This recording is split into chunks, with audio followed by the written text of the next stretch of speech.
పల్లేటి చంద్రశేఖర్ రెడ్డి అని నేను చెన్నమరాజుపల్లె ప్రాథమిక వ్యవసాయ పరపతి సంఘం యొక్క పర్సన్ ఇన్ఛార్జి చైర్మన్ గా ఆంధ్రప్రదేశ్ సహకార సంఘముల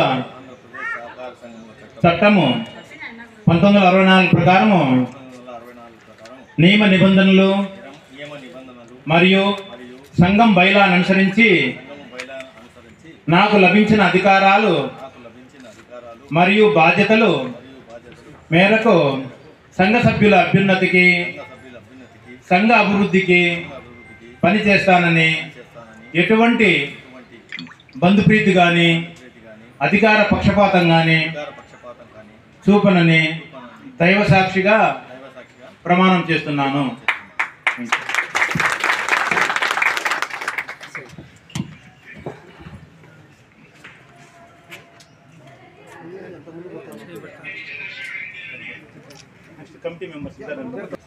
చిన్నప్పటి రాజేశ్వరి అమ్మమ్మ మీరు అను నేను చెన్నమరాజుపల్లె ప్రాథమిక వ్యవసాయ పరపతి సంఘం యొక్క ఇన్ఛార్జ్ కమిటీ మెంబర్గా ఆంధ్రప్రదేశ్ సహకార సంఘముల చట్టము 1964 నియమ నిబంధనల మేరకు మరియు సంఘ బైలాను అనుసరించి నాకు లభించిన అధికారాలు బాధ్యతల మేరకు సంఘ సభ్యుల అభ్యున్నతికి మరియు సంఘం అభివృద్ధికి పనిచేస్తానని ఎటువంటి బంధుప్రీతి కానీ అధికార పక్షపాతం కానీ చూపనని దైవ సాక్షిగా ప్రమాణం చేస్తున్నాను.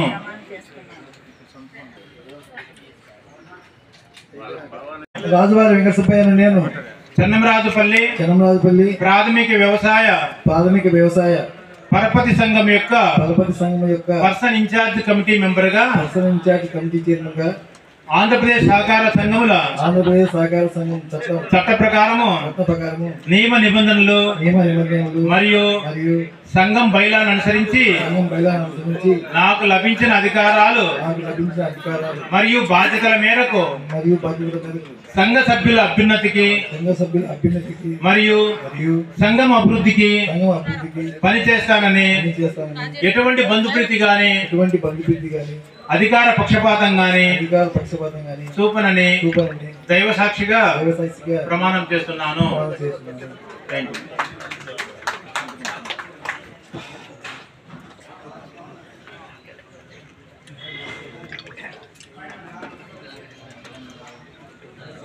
ప్రొద్దుటూరు ఎమ్మెల్యే గారైనటువంటి శ్రీ నంద్యాల మధురెడ్డి సార్ గారు మాట్లాడవలసిందిగా కోరుతున్నాను.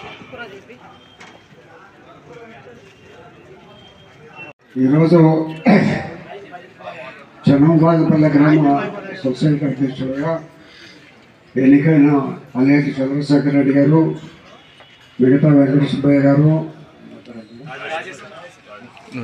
రాజేశ్వరి గారు, డీసీ గారు, వేదికను అలంకరించిన పెద్దలు, ఈ సమావేశానికి హాజరైన సోదరులు సోదరులందరూ కూడా హృదయపూర్వక నమస్కారాలు తెలియజేస్తున్నాం.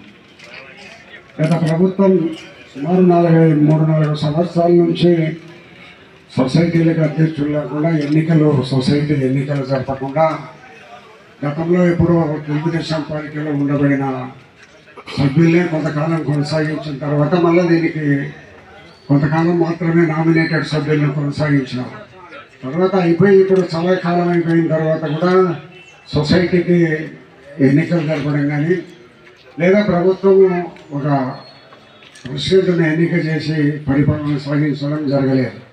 కాబట్టి మీ అందరి సహాయ సహకారాలతో తెలుగుదేశం పార్టీ కూటమి ప్రభుత్వం తెలుగుదేశం పార్టీ అధికారంలోకి వచ్చిన తర్వాత వెంటనే ఈ సొసైటీలకు దేవాలయాలకు కమిటీలను వేసే ఇది ప్రారంభోత్సవం జరిగింది. దాంట్లో భాగంగానే మన చెన్నమరాజుపల్లె సొసైటీకి చంద్రశేఖర్ రెడ్డి గారిని అభ్యర్థిత్వాన్ని ఖరారు చేసి ఆయన ప్రభుత్వం నియమించిన తర్వాత మనం ఇక్కడ ఈరోజు ప్రమాణ స్వీకారం చేయించడం జరిగింది. అదేదో చంద్రశేఖర్ రెడ్డి గారు గతంలో సొసైటీగా ప్రెసిడెంట్గా ఉండబడినప్పుడు కొంత లోన్లు ఎక్కువ స్థానంలో ప్రజలకు ఇచ్చే దాంట్లో కొంచెం కృతజ్ఞతుడైనాడు. కాబట్టి భవిష్యత్తులో కూడా ఇంకా అందరూ ఇక్కడ వేదిక మీద మాట్లాడిన పెద్దలందరూ చెప్పినట్టు ఈ సొసైటీని అభివృద్ధి చేసి ప్రజలకు అందుబాటులోకి తీసుకొని పోయి ప్రతి ఒక్క పేదవాడికి కూడా లోన్ ఇచ్చే పరిస్థితిని కల్పించాలి. కానీ ఇప్పుడు మన స్వతంత్రం వచ్చిన తర్వాత పండిట్ జవహర్లాల్ నెహ్రూ ఆలోచన సహకార సంఘాలను ఏర్పాటు చేయాలని ఆలోచన. ఆయన ఆలోచన మేరకే మన భారతదేశం మొత్తం మీద సహకార సంఘాలు ఏర్పాటు చేశారు. మనం ఒక 7-8 ఊర్లకు తెలిస్తే మనలో ఒక ప్రెసిడెంట్గా, పంచాయతీ బోర్డు ప్రెసిడెంట్గా ఉంటారు. ఈ గ్రామీణ ప్రాంతాల్లో కూడా సహకార సంస్థలు ఏర్పాటు చేస్తే వాళ్ళే ఒక సొసైటీ ప్రెసిడెంట్, అధ్యక్షులు, డైరెక్టర్లు ఉండి వాళ్ళకి అవసరమైన భూములకు కావాల్సిన లోన్లు, పంటలకు కావాల్సినవన్నీ కూడా తీసుకొని అక్కడ అందరికీ బ్యాంకులు ఇక్కడ మనం ఎన్ని జాతీయ బ్యాంకులకు వచ్చి అందరూ తీసుకునే దానికి అవకాశం ఉండదు. కాబట్టి సొసైటీ ఉంటే అక్కడనే భూమి ఉంటుంది, అక్కడనే పూర్వకాలంలో రెడ్డి కర్ణాలు అక్కడ వాళ్ళకి భూములు ఉన్నట్టు ధృవీకరిస్తే లోన్లు ఇచ్చేవాళ్ళు. కాబట్టి పూర్వకాలం బాగా లోన్లు తీసుకోవడము కట్టడం అనేది జరుగుతూ ఉండేది. చాలా తక్కువ వడ్డీతో ఉంటుంది. ఈ సహకార సంఘాలు ద్వారా వచ్చే రైతులకు వచ్చే లోన్లు చాలా తక్కువ వడ్డీతో ఉంటుంది. కాబట్టి ఇప్పుడు చాలామంది సహకార సంఘాలలో లోన్లు తీసుకునే వాళ్ళు ఏదో గతంలో రైటప్ అయిపోయింది మళ్ళీ రైటప్ అయిపోతుందని చాలామంది కట్టకుండా ఉండే వాళ్ళు ఉన్నారు. మీరు ఏదో పక్కన మన గ్రామంలో ఒక రైతు దగ్గర డబ్బులు తీసుకుంటే రూపాయిన్నర వడ్డీ, రూపాయి వడ్డీ, ₹2 వడ్డీ ఉంటుంది. మనకి ఇక్కడ అంతా 75 పైసలు మాత్రమే వస్తుంది. కాబట్టి ఇటువంటి సౌకర్యాలను ప్రజలందరూ ఉపయోగించుకొని మన పంటలు వచ్చిన తర్వాత మళ్ళీ మనం ఈ సొసైటీలకు కట్టు తీసుకుంటూ ఉంటే ఎంతకాలమైనా జరిగిపోతూ ఉంటుంది. రైతుల కోసము గ్రామీణ ప్రాంతాల్లో ఏర్పడ్డ సొసైటీల ద్వారా రైతులు యొక్క అవకాశాన్ని బాగా ఉపయోగించుకొని మీరందరూ లబ్ధి పొందాలనేది కోరుకుంటూ, కానీ ఇప్పుడు ప్రభుత్వం ఏమైందంటే ఒక పంటలకు ఒక నిర్ణీతంగా ఇంత మాత్రమే ఇస్తామని చెప్తున్నారు. కాబట్టి పసుపు పంటకైతే ఇంత, వరి పంటకైతే ఇంతనే తక్కువ స్థాయిలో కావాల్సిన ఎకరాకు పెట్టుబడి పూర్తి స్థాయిలో ఇచ్చే పరిస్థితి సొసైటీ బ్యాంకుల్లో లేదు. ఇప్పుడు వరి పెట్టాలంటే 30,000 అవుతుంది. మన బ్యాంకు నుంచి ఎంత ఇస్తున్నారు? ఎంతైనా కానీ మనకి 10 ఎకరాలు ఉన్నా కూడా అంతే ఇస్తారు. కాబట్టి లోను స్థాయిని కూడా పెంచి ఇప్పుడు పురుగుల మందులు, ఎరువులు బాగా ఖరీదైపోయినాయి. రైతులకు అందుబాటులో లేని పరిస్థితులు ఉండడం జరుగుతుంది. ప్రభుత్వాలు వస్తుంటాయి పోతుంటాయి. కేంద్ర ప్రభుత్వాలలో కానీ మన రాష్ట్ర ప్రభుత్వాలలో కానీ చాలామంది రైతు కుటుంబాల నుంచే వచ్చిన వాళ్ళు ఉంటారు. కాబట్టి అధికారంలోకి వచ్చిన తర్వాత రైతులు ఎవరు పట్టించుకునే పరిస్థితులు లేరు. కాబట్టి భవిష్యత్తులో సొసైటీని మంచి ఉన్నతస్థాయికి తీసుకొని పోయేదానికి మేమందరం సంపూర్ణంగా సహకరిస్తాం. ఇప్పుడు ఇందాక చెప్పినట్టు పెద్ద సొసైటీ అయినా కూడా ఒక పర్మనెంట్ బిల్డింగ్ లేదు. ఎక్కడైనా కూడా మీరు స్థలం తీసుకొని ఒక పర్మనెంట్ బిల్డింగ్ కట్టేదానికి ఒక ప్రపోజల్ తీర్మానం చేయండి. డీసీఓ గారు కానీ మేము అందరం కూడా దానికి సహకరించి ఒక పర్మనెంట్ బిల్డింగ్ అంటే ఎవరన్నా చైర్మన్ కానీ ఎవరన్నా ఉండాలి, రైతులు పోతే కూర్చునేదానికి అందరూ ఉంటారు. ఒక 20 కుర్చీలు వేసి పెడితే వచ్చి కూర్చుంటారు, రైతులు మాట్లాడిపోతుంటారు. సొసైటీ ద్వారా లోన్లు తీసుకుంటే వడ్డీ తక్కువ, సకాలంలో కట్టిన దానివల్ల అపరాధ వడ్డీలు కూడా ఉండవు. అది ఆలోచించి రైతులందరూ కూడా తీసుకునే లోన్లను సక్రమంగా కడితే సొసైటీలు బాగా నడుస్తాయి. ఒక ఇండస్ట్రీ పెట్టాలి, ఒక 2 ఎకరాలు పెట్టాలంటే 2 కోట్లు 3 కోట్లు ఇస్తాం. మనం 10 ఎకరాలు పెట్టినా కూడా 3 లక్షల చిల్లర ఒక బార్ ఉంది.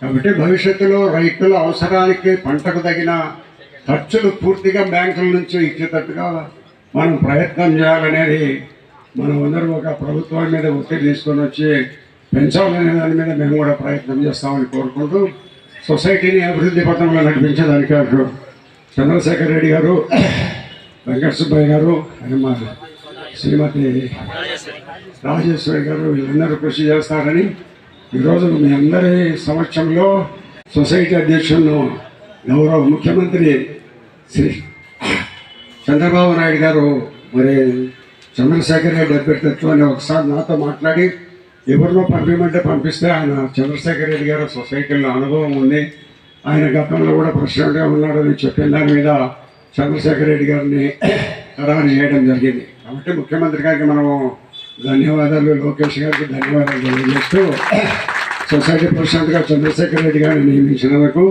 మనస్ఫూర్తిగా రాష్ట్ర ప్రభుత్వాన్ని, ముఖ్యమంత్రి గారిని అభినందిస్తూ సెలవు తీసుకుంటున్నాను.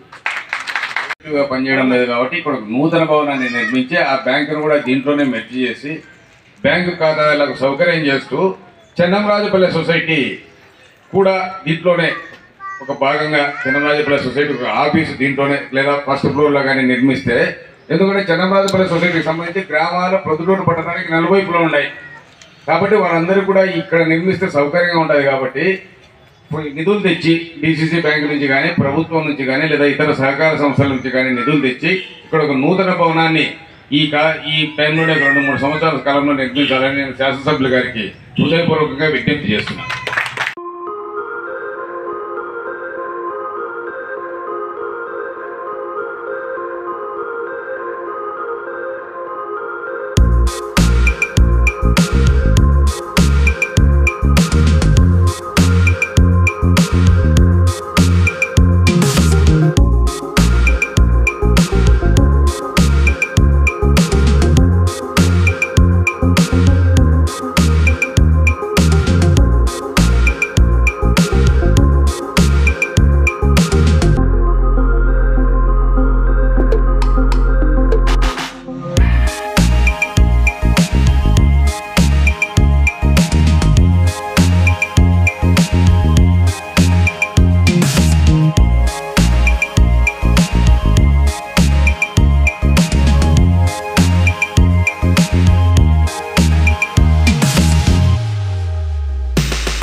చెన్నరాజపల్లె సొసైటీ చాలా మంచి పరిస్థితుల్లో ఉంది. కడప జిల్లాలో ఉండే 5-6 మంచి బెస్ట్ సొసైటీలో ఇది ఒకటి.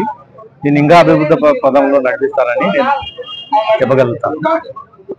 ఈ సొంత బిల్డింగ్ లేదు ఈ సొసైటీకి. గొడవలు మటుకు 2 ఉన్నాయి, కానీ సొంత బిల్డింగ్ లేదు. ఆ సొంత బిల్డింగ్ కోసం ఈ 6 సంవత్సరం లోపలనే నేను పూర్తి చేస్తానని చెప్పగలుగుతాను. ఈ లోన్ ఫెసిలిటీస్ కూడా రైతులకు ఎక్కువ మొత్తం పెంచేదానికి ప్రయత్నం చేస్తాం. మంద్యాల వరదరారెడ్డికి వారి గారికి, రాష్ట్ర ప్రభుత్వానికి, చంద్రబాబు నాయుడు గారికి, లోకేష్ గారికి నేను నాకు ఈ పదవి ఇచ్చినందుకు కృతజ్ఞతలు తెలియజేసుకుంటున్నాను.